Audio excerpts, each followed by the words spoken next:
Mes sœurs, permettez-moi tout d'abord de vous dire que dimanche dernier, lorsque j'ai franchi la porte sainte de la cathédrale de Poitiers, à la suite de notre archevêque, chacune d'entre vous a été présente de manière particulière dans ma prière. Et c'est porté par votre prière que j'ai franchi cette porte sainte avec tous les prêtres et tous les chrétiens présents. Un moment important, et j'ai bien senti qu'il se passait quelque chose de fort pour chacun d'entre nous. À l'issue de la célébration, notre archevêque, Monseigneur Winzer, a envoyé 5 prêtres, dont je fais partie, comme missionnaires de la miséricorde. Il nous a alors bénis et nous a donné pour mission d'être des porteurs de la miséricorde, d'annoncer celle-ci et d'être des prédicateurs de la miséricorde. Je me suis senti bien petit face à une telle charge, et en plaisantant, je n'ai pu m'empêcher de dire à quelqu'un, prédicateur de la miséricorde certainement, mais le plus difficile va être d'être miséricorde au quotidien. Parce que c'est bien là l'enjeu de cette année. Il ne s'agit pas, comme je l'ai écrit, de parler de la miséricorde. On peut parler d'amour sans aimer. C'est terrible, mais c'est vrai. On peut parler de miséricorde sans la ressentir. C'est terrible, mais c'est vrai.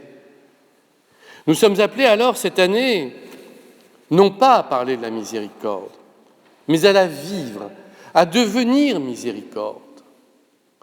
Le pape François a donné le signal le 8 décembre dernier en demandant aux chrétiens d'être des flambeaux de la miséricorde dans le monde. Un flambeau, c'est quelque chose qui brille, c'est quelque chose que l'on voit, c'est quelque chose qui éclaire. C'est notre tâche à chacun, et pas seulement à celle des prêtres, des religieux, des religieuses, mais à tous les chrétiens d'être témoins de la miséricorde. Alors j'ai choisi, pour m'aider dans cette tâche, de lire régulièrement ce que nous dit le pape François. Et en moins de 8 jours, il n'a cessé de nous donner des pistes. Tellement que si je les développais toutes maintenant, nous serions encore là ce soir pour les vêpres. Alors je vais juste en choisir quelques-unes. La première, la plus simple. Le pape François, en ouvrant la porte sainte de la basilique Saint-Jean de Latran, a dit « C'est bien, nous ouvrons des portes, mais le plus important est d'ouvrir notre cœur à la miséricorde. Ouvrir notre cœur à la miséricorde. Parce que nous savons bien, la vie, le quotidien, l'habitude, les épreuves peuvent nous pousser à durcir notre cœur ou à mettre une carapace sur celui-ci. On a peur d'être blessé, on veut se protéger, alors on met une cuirasse. Mais si nous mettons une cuirasse, la miséricorde de Dieu va glisser sur celle-ci et ne pas nous imprégner. Alors certainement, l'un des premiers chantiers pour chacun d'entre nous est d'ôter nos cuirasses, de les faire tomber. Cela peut faire peur, parce qu'on se dit alors « mais je vais être vulnérable, je vais être blessé ». La réponse est oui, sûrement. Nous allons devenir vulnérables, nous allons être blessés. Alors dans ces cas-là, il suffira de regarder un Christ en croix et de voir le Christ, de le contempler, de le voir si vulnérable, si blessé, ensanglanté, et pourtant si fort, portant déjà en lui les germes de la résurrection. Les épreuves, les blessures nous affecteront, mais elles ne nous tueront pas. Parce qu'au milieu de nous, profondément, il y a le Christ qui nous rend plus forts. Alors oui, première tâche, faire tomber nos cuirasses, accepter d'être vulnérables. Et le pape a ajouté, ne pas être rigide. Je le dis souvent, avec les ans, nous avons de l'arthrose. Nous avons du mal à nous mouvoir, à tourner la tête. Mais la pire est l'arthrose spirituelle ou l'arthrose intérieure qui nous fait voir les choses uniquement dans la même direction. Alors peut-être que notre second travail, après avoir ôté la cuirasse, sera de faire quelques mouvements d'assouplissement spirituel et d'être capable de regarder ailleurs et de s'émerveiller de voir que d'autres vivent leur rapport au Christ différemment de nous, que d'autres sont en recherche et n'ont pas rencontré le Christ, et que nous avons alors à leur présenter. Hier soir, à une réception très mondaine, j'étais frappé du nombre de personnes qui m'ont fait part de leur recherche intérieure, bien éloignée de celle de l'Église. Ils avaient cherché, mais ils n'avaient pas trouvé. Alors ils ont cherché ailleurs. Eh bien, l'année de la miséricorde va nous pousser justement à aller encore plus, comme nous y invite le Saint-Père, vers les périphéries. Une année importante pour chacun d'entre nous. Une année qui peut être décisive dans notre vie spirituelle. Une année de conversion au sens plein du terme.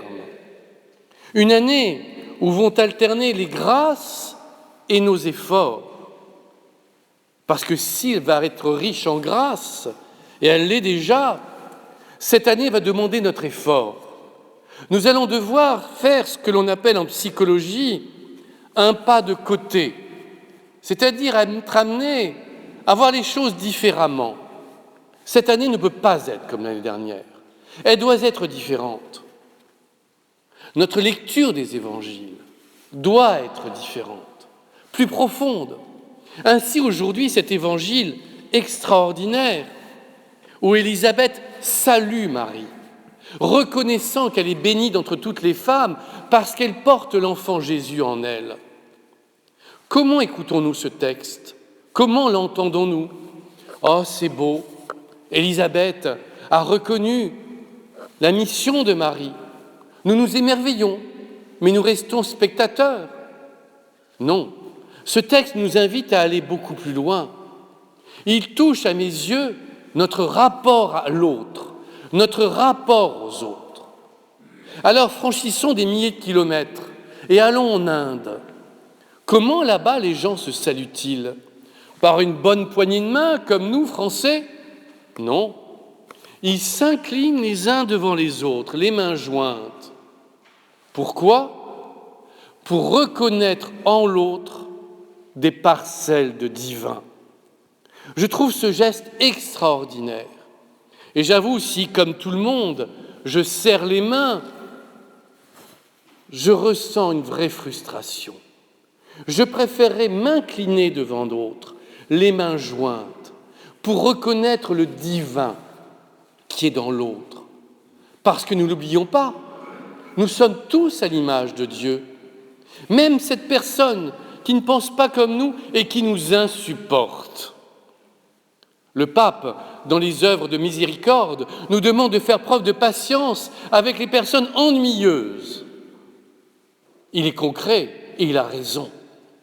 Alors peut-être que cette année pourrait commencer par ce geste intérieur, être capable de reconnaître dans l'autre le divin. Même celui qui nous insupporte, je le répète, il est facile d'aimer ceux qui nous aiment, il est facile d'aimer ceux qui pensent comme nous, mais ce n'est pas ça que nous demande le Christ. Il nous demande d'aimer ceux qui ne nous aiment pas, d'aimer ceux qui nous veulent du mal, d'aimer ceux qui ne pensent pas comme nous. Et l'année de la miséricorde est un vrai chantier. Alors oui, peut-être, premier geste, pensons intérieurement, quand nous rencontrons quelqu'un, au divin qui est dans cette personne. Le deuxième geste m'a été apporté par une revue grand public, ayant pour mission de me consacrer aux nouvelles attentes spirituelles je lis des revues fort éclectiques, qui ne sont pas toujours très catholiques. Mais dans l'une d'elles, j'ai trouvé un rayon de lumière magnifique, très difficile à accomplir.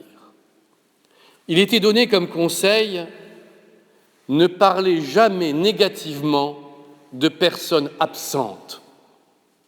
Ne dites jamais du mal des absents. » Sans doute pour vous, mes sœurs, c'est une tâche facile qui vous fait sourire, mais pour nous qui sommes plongés dans le monde, lors de dîners ou de bien d'autres choses encore, la terrasse des cafés, nous sommes tentés de nous moquer. « Oh, ça ne fait pas de mal, elle ne m'entend pas. » Mais si, ça fait du mal.